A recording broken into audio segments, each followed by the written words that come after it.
Hi, this is Delia from Voices of Wentworth with your update on the issues of the week, what your Voices of Wentworth team has been working on and what's coming up soon.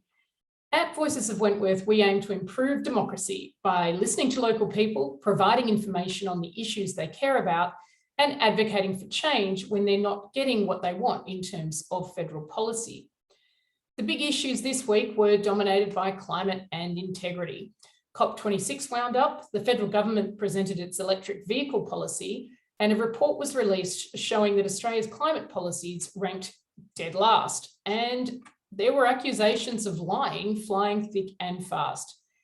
If you know about climate change, you know that the United Nations 26th Climate Change Conference of the Parties, otherwise known as COP26, was held in Glasgow this week, and Australia didn't exactly cover itself in glory.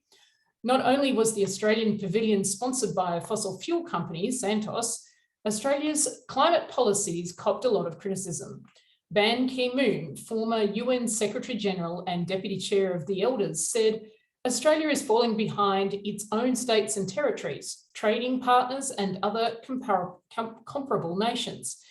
The world is now looking to Australia to take its place amongst the international community and lift its national ambition on climate. To add to the criticism, the Australian government's policy response to the climate crisis was ranked last in an assessment of 60 countries that was released in Glasgow. COP meetings are usually about countries ratcheting up their commitments. Prior to COP26, Australia committed to net zero by 2050, but its formal target of reducing carbon emissions by 26 to 28% below 2005 levels by 2030 remained the same as when it was set in Paris in 2015 when Tony Abbott was Prime Minister. So no ratcheting there.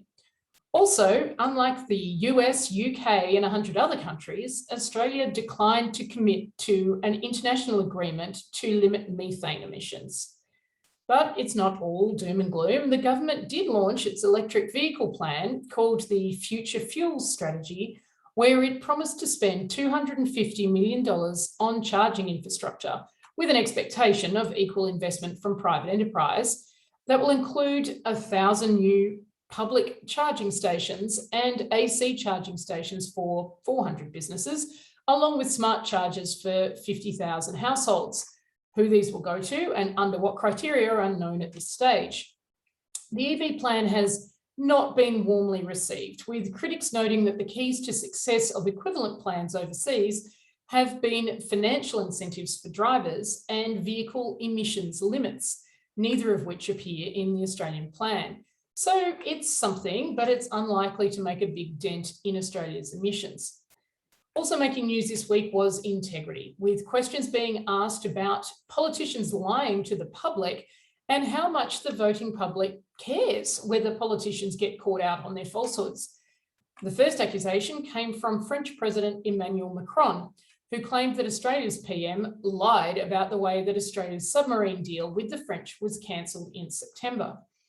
The second incident was the PM's statement that he didn't ridicule electric vehicles in 2019, even though he's on record saying that EVs are not going to tow your trailer, not going to tow your boat. Both Malcolm Turnbull and Chris Bowen also accused the PM of lying. However, Mr. Morrison claims today that he's never told a lie in public life.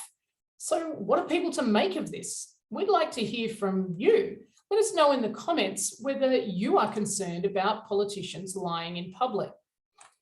This week, Voices of Wentworth has been busy ramping up its volunteer strategy, with the wonderful Eliana meeting with our fabulous new volunteers to take them through our Voices of Wentworth strategy.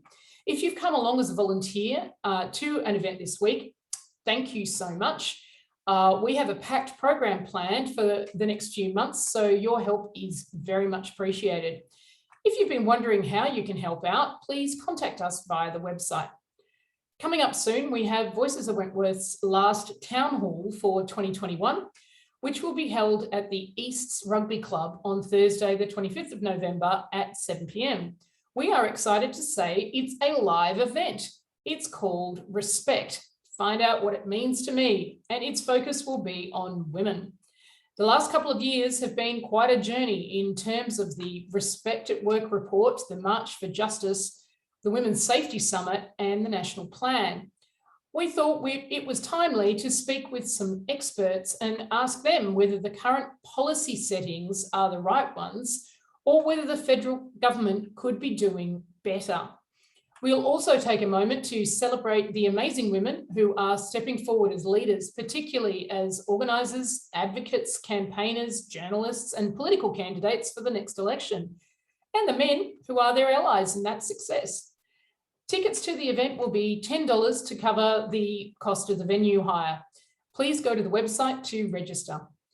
If you're viewing this on Saturday morning, come along for a democracy walk at 10 a.m. on Saturday. Meet at the Be the Change sign behind the skate park in Bondi Beach.